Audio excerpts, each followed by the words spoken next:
बेंगलोर के बहुत ही famous Rameswaram cafe के अंदर हमें एक लो इंटेंसिटी ब्लास्ट देखने को मिला। ऐसा बताया जा रहा है कि इस ब्लास्ट को आईईडी यानी कि इम्प्रोवाइज्ड एक्सप्लोजिव डिवाइस के द्वारा करा गया था। अब आप लोग सोचेंगे सर ये आईईडी क्या होता है। देखिए, जब आईईडी की बात कर रहा हूँ ना, यहाँ बात होती है जैसे कुछ लोग घर के अंदर बम नहीं बना लेते, तो एक होममेड बॉम्ब की तरह आप यहाँ पे इसको मान सकते हो। कुछ छोटे छोटे अलग अलग तरह के कंपोनेंट्स के माध्यम से इस तरह के छोटे बॉम्ब्स को यहाँ पे बना लिया जाता है। उनको आईईडीज के नाम से यानी कि इम्प्रोवाइज्ड एक्सप्लोजिव डिवाइसेस के नाम से जाना जाता है। तो रामेश्वरम कैफे के अंदर हमें ये लो इंटेंसिटी बॉम्ब हमें देखने को मिला। अलग अलग इसके पीछे के थ्योरीज बताई जा रही हैं। ठीक है, अभी यहाँ पे सरकार इसके रिगार्डिंग तहकीकात कर रही है, पुलिस वहां पे इसको यहाँ पे देख रही है। दोस्तों, डेट है आज की 2 मार्च 2024 एंड आप सभी का स्वागत है आज के प्रीलिम बूस्टर न्यूज डिस्कशन के अंदर। स्टार्ट करते हैं एक थय्यम से स्टार्ट करते हैं। थय्यम की जब हम बात करते हैं ना, यहाँ पर बात हो रही है केरला के अंदर एक रिचुअलिस्टिक डांस की। दरअसल में ये आपको नदन केरला एंड साथ ही साथ कुछ कर्नाटका के हिस्सों में भी देखने को मिल जाएगा। यहाँ पर आप पिक्चर में देख पाओगे। अब यहाँ पर ना अभी हम इसको डिस्कस इसलिए कर रहे हैं क्योंकि जब हम बात करते हैं कन्नूर डिस्ट्रिक्ट की, वहां पर थय्यम आर्टिस्ट ने भी रिसेंटली परफॉर्म किया था एक पर्टिकुलर टेम्पल के अंदर। यहाँ पर आप पिक्चर में अगर आप नोटिस कर पा रहे हो, जो इस तरह से लोग इस तरह से ड्रेसअप होते हैं, उनको बिल्कुल ना भगवान की तरह ही ट्रीट किया जाता है। They are treated as god like entities during the act. और साथ ही साथ यहाँ पर इनको परफॉर्म किया जाता है कवूस के अंदर, जो कि लोकल टेम्पल्स हो गया या सैक्रेड ग्रोव्स हो गया, वहां पर परफॉर्म किया जाता है। एंड अलग अलग रिलीजन के लोग यहाँ पे आपको देखने को मिल जाएंगे। ध्यान रखने वाली बात यह है कि यहाँ पर ना इस डांस को मेजरली मेल के द्वारा ही परफॉर्म किया जाता है, यानी कि मेल्स ही इसको मेजरली परफॉर्म करते हैं, एक्सेप्ट एक पर्टिकुलर फॉर्म जिसका नाम है देवकुथु थय्यम। इसको यहाँ पे महिलाओं के द्वारा परफॉर्म किया जाता है। This is performed only by women.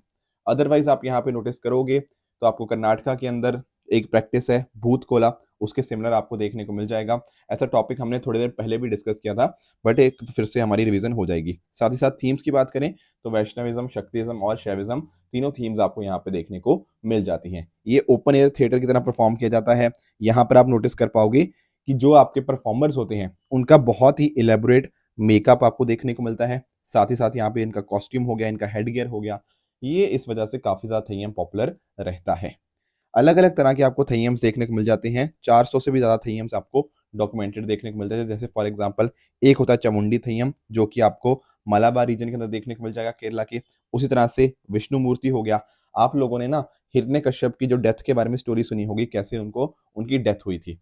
अब वही यहाँ पे स्टोरी इसके अंदर विष्णु मूर्ति के अंदर बताई जाती है। गुलिकन के अंदर क्या होता है, यहाँ पर जो आपके यमराज नहीं होते, जो कि हिंदू गॉड होते हैं डेथ एंड जस्टिस के, उनका ही इनकारनेशन इनको माना जाता है। उसके साथ ही कुटी चट्टन, ठीक है ना, ये एक थय्यम है ब्राह्मण कास्ट का। तो इस तरह से अलग अलग तरह के आपको देखने को मिल जाते हैं। इंटरेस्टिंग चीज ये होती है कि जितने भी आपके यहाँ पे कलर्स वगैरह यूज किए जा रहे हैं ना, ये सारे के सारे आपके नेचुरल मटेरियल से बनाए जाते हैं। वो कैसे? देखो, मान लो जैसे येलो कलर है तो येलो कलर के लिए हल्दी यूज कर ली। व्हाइट कलर बनाना था तो आपका राइस का पेस्ट यूज कर लिया।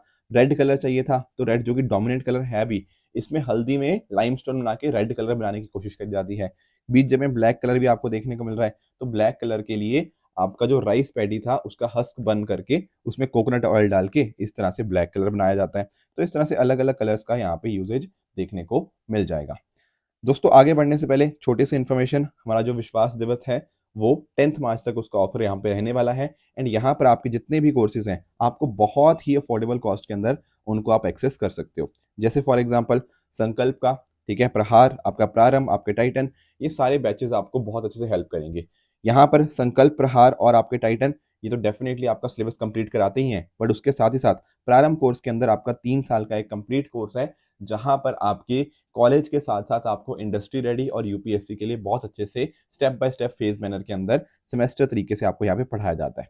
बाकी टाइटन, प्रहार एंड संकल्प आपको अपने गोल तक रीच करने के अंदर, आने वाले अटेम्प्ट्स के अंदर अच्छे से आप इनमें परफॉर्म कर सकते हो।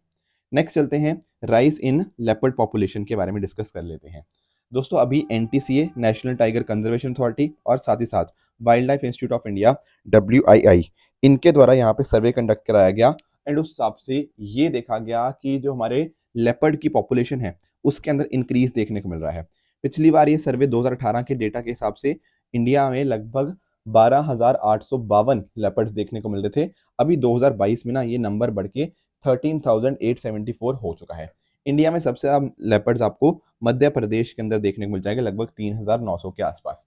अब देखने में तो अच्छी बात लग रही है कि यार ये लेपर्ड्स हमारे इंक्रीज होते हुए देखने को मिल रहे हैं। यस, बात ठीक है, पर थोड़ा सा ना इसमें कुछ चीजें भी हैं। एक्चुअली बात पता क्या है, हमारे पास ना अब डेटा निकालने के लिए अच्छी अच्छी टेक्निक्स आ चुकी हैं। तो कुछ लोगों का ये भी कहना है कि भाई ये जो डेटा था पिछली बार वाला उतना एक्यूरेटली कैप्चर नहीं हुआ था क्योंकि अच्छी टेक्नोलॉजी नहीं थी। अब हमारे पास ये नंबर बढ़ रहा है। पर साथ ही साथ एक चीज और भी है, इंडिया में लेपर्ड बढ़ रहे हैं, पर ऐसा नहीं है सब जगह बढ़ रहे हैं। कुछ ऐसी जगहें भी हैं जहां पर ये नंबर्स कम हो रहे हैं। मैं आपको कुछ एग्जांपल देता हूं, जैसे for example Arunachal Pradesh, Assam, West Bengal, ऐसे बहुत सारे अ, यहाँ पर तो नहीं, ये जो मैं बात कर रहा हूँ उत्तराखंड की, उत्तराखंड के अंदर एक मेजर हमें डिक्लाइन यहाँ पे देखने को मिला है। उसके साथ ही अगर मैं बात करूँ शिवालिक हिल्स की, गंगेटिक प्लेन्स की, यहाँ पर इनकी पॉपुलेशन डिक्लाइन कर रही है। तो बहुत सारे एरियाज के अंदर लेपर्ड की पॉपुलेशन हमें गिरती हुई भी देखने को मिल जाएगी। बात करें, जैसे मैं आपको बता रहा था, मध्य प्रदेश हाईएस्ट है, फिर इस बाद में महाराष्ट्र आ गया, फिर कर्नाटका, तमिलनाडु, ये 4 मेजर स्टेट्स के अंदर आपको मैक्सिमम पॉपुलेशन देखने को मिलती है। उसी तरह से अगर मैं बात करूँ ना कि कौन से टाइगर रिजर्व के अंदर, तो नागार्जुना शीर्षाइलम जो है ना आंध्र प्रदेश के अंदर, उसके बाद पन्ना मध्य प्रदेश के अंदर, यहाँ पर दोनों के अंदर सबसे मैक्सिमम कंसंट्रेशन ऑफ लेपर्ड्स आपको देखने को मिल जाएगी।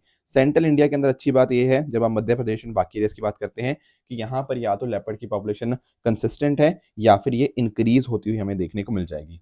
अब एक बात ये भी है कि हमने लेपर्ड्स कुछ एक एरियाज के अंदर ही देखने को मिलते हैं, तो आपके हिमालयन रीजन हो गया, सेमी एरिड रीजन के अंदर हो गया, वहां पर हमने ये सर्वे किया ही नहीं है क्योंकि वहां पर हमें पॉसिबिलिटी बहुत ही कम लगती है कि यहाँ पे लेपर्ड आपका मिलेगा या नहीं मिलेगा, बहुत ही कम पॉसिबिलिटी वहां पे रहती है।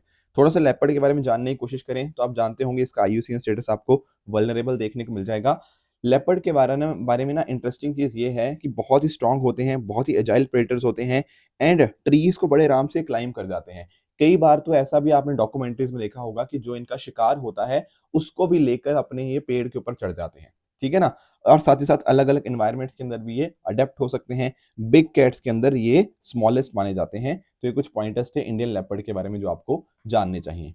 इसके साथ ही एक और मुद्दा भी है IBCA के बारे में, इंटरनेशनल बिग कैट अलायंस। देखो जब मैं बात करूँ ना बिग कैट की, अभी यहाँ पे बात कर रहा था ना कि they are the smallest of big cat, क्या मतलब है इस चीज का, यहाँ बिग कैट्स के अंदर 7 आपके बिग कैट्स आ जाएंगे। आपका जैगुआर हो गया, आपका प्यूमा हो गया, लेपर्ड हो गया, लॉयन हो गया, टाइगर, चीता, स्नो लेपर्ड। तो जो मैं बात कर रहा हूँ लेपर्ड की, these are smallest among these 7 big cats. चलो ठीक है, वो बात तो चलो समझ आ गई। अब ये क्या है sir international big cat alliance? देखो अभी क्या हुआ है ना, हमारी कैबिनेट ने अप्रूव किया है IBCA international big cat alliance. है क्या सर ये चीज? देखो आपको ना ये अलग अलग तरह के बिग कैट्स आपको देखने को मिलते हैं, बिल्कुल।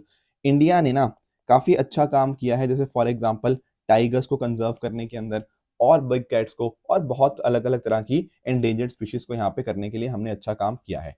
अब हम चाहते हैं कि यार इसी तरह की चीजें ना हम दुनिया भर में ये काम करें, ठीक है ना। उसके लिए IBCA हमारे पास है, इंटरनेशनल बिग कैट अलायंस, उसको हमने यहाँ पे बात उसकी करी है। और इसके जो हेडक्वार्टर बनेंगे ना IBCA की, ये भारत में ही बनेंगे।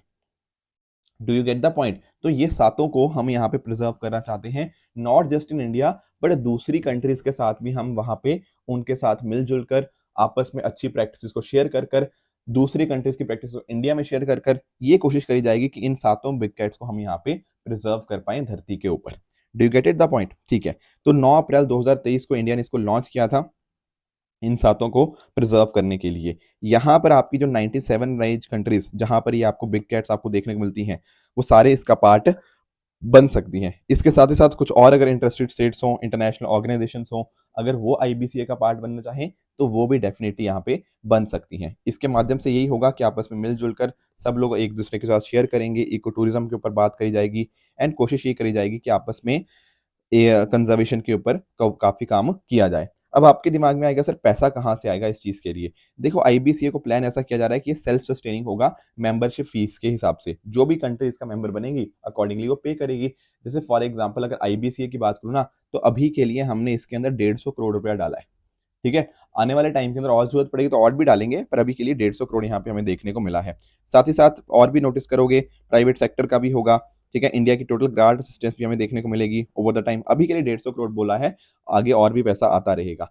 यहाँ पर कंपोजिशन की अगर हम बात करें तो यहाँ पर आपको जनरल असेंबली देखने को मिल जाएगी, ठीक है, जहां पर सारे मेंबर नेशंस होंगे, एंड साथ ही साथ आपका सेक्रेटेरिएट हो गया, ये सारी चीज़ें देखने को मिल जाएंगी। और साथ ही साथ जनरल काउंसिल के हिसाब से ही, जो असेंबली के हिसाब से ही, वो सेक्रेटरी जनरल भी यहाँ पे आपको देखने को मिलेगा, ताकि आईबीसीए को प्रॉपरली रन कर पाए। नेक्स्ट टॉपिक की तरफ बढ़ते हैं, it is NBS, nutrient based subsidy scheme. देखो सरकार के द्वारा, यूनियन कैबिनेट के द्वारा एनबीएस रेट्स अप्रूव कर दिए गए हैं। मैं पहले आपको समझाने की कोशिश करता हूँ। देखो होता पता क्या है, जब हम बात करते हैं फर्टिलाइजर की, तो किसानों को सस्ते रेट्स के अंदर फर्टिलाइजर मिलने चाहिए, बिल्कुल, तो उसके लिए सब्सिडी दी जाती है, बिल्कुल सर, ये बात तो हम जानते हैं। अब कोशिश ये रखी जाती है ना कि जो हमारे नाइट्रोजन, फॉस्फोरस, पोटेशियम, इनकी रेशो आपकी मिट्टी के अंदर जो बननी चाहिए ना, दैट इज आइडियली 4:2:1। ये एक अच्छी रेशो मानी जाती है। अब हमारे पास अलग अलग फर्टिलाइजर्स हैं, जैसे यूरिया के अंदर आपको अलग अलग फर्टिलाइजर देखने को मिलेंगे, बट मेजर जो कंपोनेंट है वो आपका यूरिया के अंदर नाइट्रोजन होता है। उसी तरह से फॉस्फोरस और पोटेशियम के लिए म्यूरेट ऑफ पोटैश, एंड साथ ही साथ आपका डायमोनियम फॉस्फेट देखने को मिलता है। अब यहाँ पे ना यूरिया तो चलो आपका न्यूट्रिएंट बेस्ड सब्सिडी में नहीं है, बाकी आपको देखने को मिलते हैं। कोशिश हमारी ये रहती है कि मान लो कोई पर्टिकुलर मैन्युफैक्चरर है, उसने कोई फर्टिलाइजर बनाया। अब हम चाहेंगे ना उस फर्टिलाइजर के अंदर सारे कंपोनेंट्स हो, ऐसा ना हो सिर्फ एक ही कंपोनेंट हो, उससे हमारी नहीं तो मिट्टी की जो आपकी रेशो थी वो मेंटेन नहीं रह पाएगी। इसीलिए ना आपके फर्टिलाइजर के अंदर कौन सा कितना न्यूट्रिएंट है, उस हिसाब से उस मैन्युफैक्चरर को सब्सिडी दी जाती है। समझे इस बात को, कि अगर मान लो आपके काम के अंदर, आपके जो फर्टिलाइजर के अंदर फॉस्फोरस इतना है या पोटेशियम इतना है, तो उस हिसाब से आपको ज्यादा सब्सिडी यहाँ पे मिलेगी। तो मैन्युफैक्चरर को इस तरह से सब्सिडाइज किया जाता है। तो होता क्या है, फार्मर क्या करता है, फार्मर जब मान लो अपना फर्टिलाइजर खरीदने जाता है, मैं यूरिया की बात नहीं कर रहा, यूरिया का अलग सिस्टम है, यहाँ न्यूट्रिएंट बेस्ड सब्सिडी की बात कर रहा हूँ। तो फार्मर जब भी इस तरह से फर्टिलाइजर खरीदने जाता है, तो उसको जो फर्टिलाइजर मिलता है वो एमआरपी जो देता है, मतलब जिस रेट से लेता है मार्केट से ऊपर, वो काफी सब्सिडाइज होता है। एक्चुअली क्या होता है ना, सब्सिडी किसान को नहीं जाती, सब्सिडी जाती है आपकी फर्टिलाइजर फर्म को, जिसने इसको मैन्युफैक्चर किया, वो मार्केट में अकॉर्डिंगली कम रेट पे सेल करेगा, तो फर्टिलाइजर सब्सिडी उसको जाती है। तो इस तरह से आप नोटिस कर पाओगे, तो कॉर्पोरेशन को इस तरह से जाएगी। पर पता कैसे लगेगा कि कितनी सब्सिडी देनी है? एक्चुअल में क्या होता है ना, जब एक किसान खरीदने जाता है, तो वहां पर ना जो भी उसको सेल कर रहा होगा, उसको यहाँ पे अपनी जो पीओएस डिवाइस है उसको कनेक्ट करना होता है ई उर्वरक डीबीटी पोर्टल के साथ। ये एक्चुअल में एक पोर्टल है जो कि देखता रहता है कि कितना यहाँ पे किसान ने कितना खरीदा है। तो इस प्लेटफॉर्म के ऊपर सारा डेटा अकॉर्डिंगली आता रहेगा। जब भी किसान उसको खरीदता है, तो किसान को अपना केसीसी नंबर, किसान क्रेडिट कार्ड नंबर या फिर आधार नंबर अपना देना पड़ेगा। उस हिसाब से किसान को सस्ते रेट में मिल जाएगा, एंड अकॉर्डिंगली उतनी जो सब्सिडी बनेगी उसके कॉरस्पॉन्डिंग, वो उस मैन्युफैक्चरर के पोर्टल में, मतलब उसके अकाउंट में जाएगी। तो दिस इज हाउ आपका ये जो सिस्टम वर्क करता है। अब अगर आप थोड़ा जानने चाहें, तो जैसे मैं आपको बता रहा था, नाइट्रोजन, फॉस्फोरस, पोटेशियम, सल्फर, इस तरह से अलग अलग फर्टिलाइजर यहाँ पे आपके कवर्ड आपको देखने को मिल जाएंगे। कोशिश यही होती है कि हाँ, आपके जो मैक्रो न्यूट्रिएंट्स हो गए ये, तो उसी तरह से आपके कुछ माइक्रो न्यूट्रिएंट्स होते हैं, जैसे आपका जिंक हो गया, मॉलिब्डेनम हो गया, इनके लिए भी हम यहाँ पे और सब्सिडी यहाँ पे दे पाएं, ताकि किसानों तक चीज़ें अच्छे से पहुंच पाएं। इसकी जो नोडल मिनिस्ट्री है, that is ministry of chemical and fertiliser, आपको देखने को मिल जाएगी। कोशिश यही रहती है कि रेशो इस तरह से मेंटेन रहे। कैलकुलेट कैसे किया जाता है, कितनी सब्सिडी देनी है, वो देखा जाता है कंट्री का कितना इन्वेंट्री लेवल है, एक्सचेंज रेट क्या है, बाहर से कितना मंगा रहे हैं, प्राइसेस इसके क्या हैं इंटरनेशनली, डोमेस्टिकली, उसके हिसाब से फिर ये चीज़ें सारी डिसाइड करी जाती हैं। जैसा मैं आपको बता भी रहा था, कुछ हमारे मैक्रो न्यूट्रिएंट्स इंपॉर्टेंट होते हैं, कुछ हमारे माइक्रो न्यूट्रिएंट्स यहाँ पे इंपॉर्टेंट यहाँ पे देखने को मिल जाएंगे। इंडिया हर साल 55 million metric tonne fertiliser use करता है, और इस वजह से इंडिया दुनिया की सेकेंड लार्जेस्ट फर्टिलाइजर कंज्यूमर भी है। ठीक है, एक छोटा सा टॉपिक और है, that is tribes of Odisha's Keonjhar. देखो इसको हम डिस्कस पता क्यों कर रहे हैं, क्योंकि हमारे जो प्रेसिडेंट जी हैं, उन्होंने इसके बारे में ना एक सेमिनार था, नेशनल सेमिनार, और tribes of Keonjhar, people, culture and heritage, इसके रिगार्डिंग हमारी प्रेसिडेंट जी ने सेमिनार को इनॉग्रेट किया। यहाँ पर प्रेसिडेंट जी ने ना इस पर्टिकुलर डिस्ट्रिक्ट के बारे में काफी डिस्कशन किया, कि देखो ये जो डिस्ट्रिक्ट है ना, यहाँ पर आपको ट्राइबल पॉपुलेशन देखने को मिल जाती है काफी अच्छी खासी। 45% लोग जो यहाँ पे रहते हैं, वो यहाँ पे ट्राइबल लोग आपको देखने को मिल जाएंगे। और साथ ही साथ अगर मैं बात करूँ ना, इस पर्टिकुलर डिस्ट्रिक्ट के अंदर आपके मुंडा, कोल, भूइयां, जुआंग, सांती, बथुड़ी, गोंड, संथल, ओरांग, कौंड, ये अलग अलग तरह की ट्राइब्स आपको देखने को मिल जाएंगी। और सरकार यहाँ पे स्पेशल अटेंशन दे रही है इस पर्टिकुलर सेक्टर के ऊपर और इस पर्टिकुलर डिस्ट्रिक्ट के ऊपर भी। जैसे फॉर एग्जांपल हमने पिछले लेक्चर्स के अंदर पीएम जनमन के बारे में डिस्कस किया था, जहां पर हमने बात करी थी किस तरह से सरकार की कोशिश है आपके पर्टिकुलरली वल्नरेबल ट्राइबल ग्रुप्स हो गया उनको एम्पावर करने की। तो सरकार ने बहुत सारी यहाँ पे स्कीम्स की यहाँ पे बात करी, ट्राइबल आर्ट्स को कैसे प्रमोट करना है उनकी बात करी। इनके कुछ फेस्टिवल आप यहाँ पे देख पाओगे, सरहूल जिसको आप फेस्टिवल ऑफ फ्लावर्स के नाम से जानते हो, सोहराई जो कि है फेस्टिवल फॉर कैटल प्रॉस्पेरिटी। देखो ऐसे कुछ ना टफ क्वेश्चन भी यूपीएससी पूछ लेता है जहां पर हमें टर्म्स का मतलब पता होना चाहिए। अब क्योंकि ये न्यूज में रहते थोड़ा सा इन टर्म्स का भी आप आइडिया रखिएगा। बहुत सारे और फेस्टिवल्स भी हैं, these are the most important two festivals. बहुत सारे डांस इनके द्वारा परफॉर्म किया जाता है, जैसे चांगू डांस हो गया, छाऊ डांस हो गया, जुआंग डांस हो गया, हो डांस हो गया। ये कुछ चीजें यहाँ पे हमारे प्रेसिडेंट जी के द्वारा यहाँ पे बताई गई थी। एंड कहीं ना कहीं इन्होंने ये भी बात करी कि जो लोगों की यहाँ पे ट्रेडिशनल नॉलेज है ना, हमें उसको कहीं ना कहीं ह्यूमन सोसाइटी के बेनिफिट के लिए कैसे हम उसको अप्लाई कर सकते हैं एंड कैसे इनके एफर्ट्स हम बचा सकते हैं, ये भी यहाँ पे इनके द्वारा बात करी गई। ठीक है ना, तो इनके पॉसिबिलिटी, इनका जो मेंस पोटेंशियल है उसको हम कैसे यूटिलाइज कर सकते हैं, ये सारा यहाँ पे डिस्कस हुआ। दोस्तों ये थी आज की डिस्कशन। आज की डिस्कशन के इसके ऊपर कुछ मैं आपको होमवर्क दे रहा हूँ, जिनका मुझे आप नीचे कमेंट्स में आंसर दे सकते हो कि इनमें से कौन सा ठीक है एंड कौन सा गलत है। कल जो मैंने आपको होमवर्क दिया था उसका आंसर मैं बता देता हूँ। इंडिया के सेकंड स्पेस पोर्ट की बात करें तो बिल्कुल ही आपका कुलशेखरापट्टिनम तमिलनाडु के अंदर ही देखने को मिल जाएगा। तो first statement is Indeed correct statement.